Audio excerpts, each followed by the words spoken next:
Hello there, folks. Sally Rossi Orman here at Holly Hill Farm. I'm in the education garden right now, and I have just spent a couple of moments prepping a beautiful mound of composted soil here.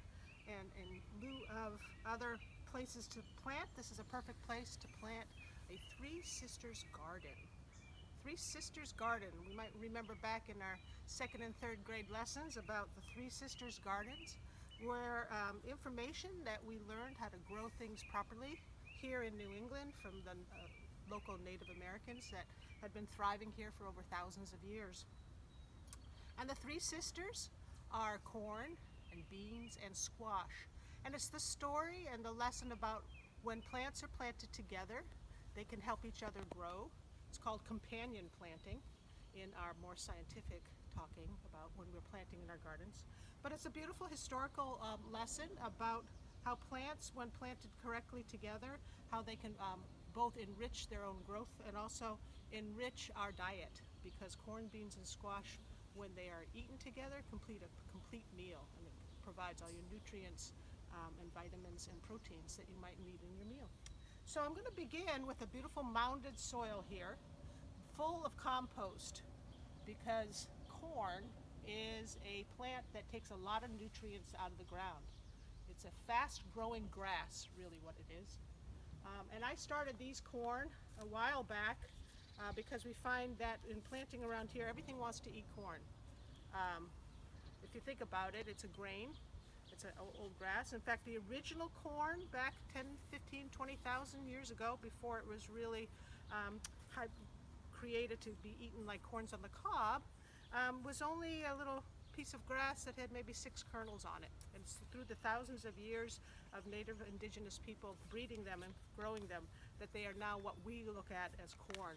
Corn comes in 3 different kinds. There's flint corn and popcorn and our sweet corn. All different uses. Some of them is used to be ground into flour to make cornmeal. Some are sweet corn where we eat it before it's actually dried. And then there's corn that's popcorn. And this corn that we're using right now is an indigenous heirloom kind of corn. It's called gem corn, and it is a popcorn. And has some of these gorgeous multicolored seeds. We would call it Indian corn. Some people use it for decoration in the fall.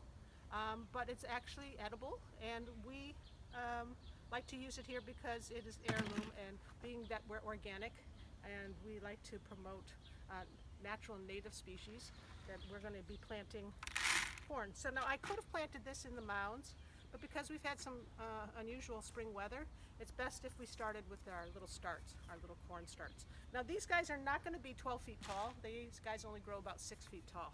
So what the Native Americans would do was mound up their soil. A lot of times we've been taught that they put fish in the mounds, or ground up fish parts and stuff like that. We don't do that here because that will encourage raccoons and other things to come and dig in our mounds. We do use fertilizers. We could use our fertilizer that's a fish-based solution of fish, and then we could plant that in there. It helps. Fish, I think, has something like 400 different nutrients for growing plants. So here's our corn plant, and we're going to grow them close together. Corn has a unique way of pollinating. It's air pollinated. It doesn't need an insect to come and pollinate it, but it does need airflow. So one of the reasons you see corn planted so close together, even though it's a large plant, is because it needs to kind of be with each other to pollinate each other. So I'm going to plant 4 in a mound. Pretty easy here. So corn is the sister with the long golden hair.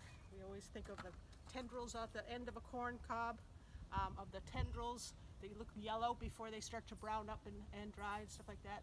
So sister corn, she's tall and long, and she takes a lot of nutrients out of the ground, and she has this beautiful blonde hair. But as the story in Native American goes, she was very lonely. And if you just grow the same crop over and over again in the same spot, you end up not having great crops year after year because it's taking the same nutrients out of the soil at that point. So, in the wisdom of the Native Americans and asking for guidance in their lessons and such, they found that if they put Sister Bean growing next to them, then they both would grow better. Now, sister bean is known as the baby sister. Beans tend to grow long and lanky, and if they didn't have any support, they'd grow along the ground, and everything in its would love to eat it because it's yummy and juicy, and the beans, the stalks of beans. We sell pea shoots here as something to eat. So things love to eat the pea family as well, but it would grow long and lanky on the ground. So a lot of times if you're growing them in the garden, you're going to have to stake them. Pole beans they're called. But if you have corn growing, your corn ends up being your stake.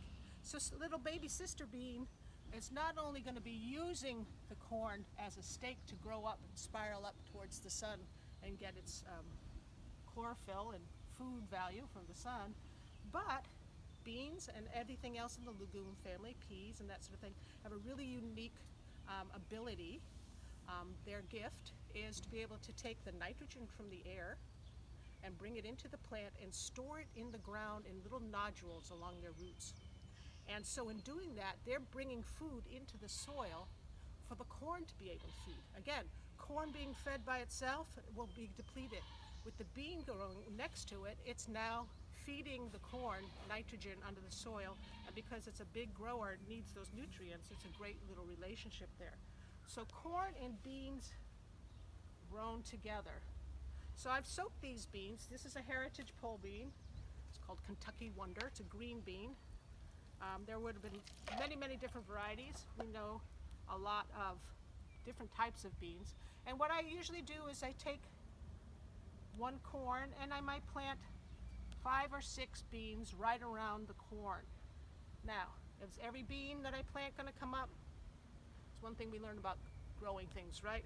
You always plant one for nature and one for humans, because you know something's going to come here and eat that delicious little bean sprout. But if I put a lot of them in here, then more than likely something will grow and grow up and around the corn. Another reason why we like to use the corn starts like this is because the beans grow very fast, and they could actually not grow on the corn if the corn wasn't here. So I'm going to continue to plant these beans. Now you notice I soak the beans. A lot of times big seeds like beans and peas and that sort of thing, they do better. It helps them kind of wake up to shed their seed coat so that they can germinate out. And it's nice that they all get a consistent watering at the same time so that you're all starting on the same playing field. We'll go put a couple more beans around here. So now we have 2 sisters planted. We have beautiful corn with her beautiful long blonde hair and a baby sister bean plant who's going to grow up and tug on the corn. Now the third sister that we like to plant with here is squashes. So squashes are in the cubus family. Squashes also include watermelons and cantaloupe and those kind of things as well. And any of the squashes, the summer squashes, the winter squashes, they're all viable things here. I have patty pan squashes, little yellow ones. I call them UFOs. They grow like this and they're a little yellow. Nice little summer squash. They grow pretty fast. Now, how can squash contribute to this beautiful relationship between corn and beans? Well, these guys growing in the summertime, they're going to be using a lot of moisture. Beans are fleshy and moist, and corn can be moist, so they need a lot of moisture in here. And if we just left them like this with this mound without anything covering it, it would dehydrate really fast. It would evaporate really fast. So the squash, which is usually planted around the edges, not only holds the mound in place when it starts to put its roots out and its leaves and such, but when the leaves get really big like this, they add shade to the soil so there's no evaporation coming off. So it aids in the 2 other plants in the sense that it's going to hold soil in place, bring moisture into the mound, and keep it into the mound. And I usually do about 4 of these on the other side. Yeah, here's the big one. This one, yeah, that's a petty pan too. So, what does sister squash bring? Well, squashes are kind of cool in the sense that if you looked at them real closely, you're going to find that it's covered with little hairs. The leaves are hairy and almost spiky. Some of the stem is kind of spiky too. Well, not only does it shade the soil from evaporation and act like a little bit of a mulch, but the prickliness of the stem and the leaves and stuff prevent animals from wanting to come up and climb the stalk of the corn and eat the corn or eat the peas. So it acts as a protector of the soil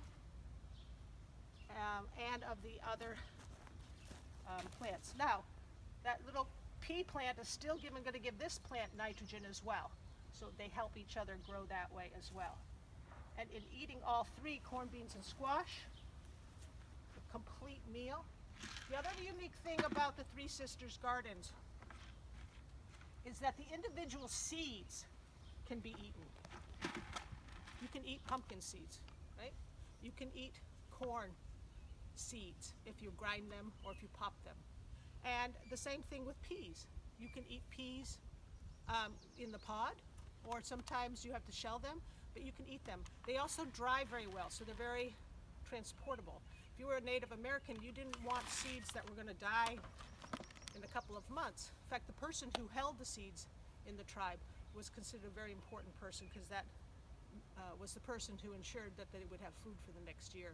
A lot of times Native Americans would plant big caches of seeds deep in the ground, so they would come back to their gardening in the springtime and dig up these caches of seeds, so they wouldn't have to transport them and take them around and stuff like that. So, Three Sisters Garden, the story of how plants can help each other in their companion.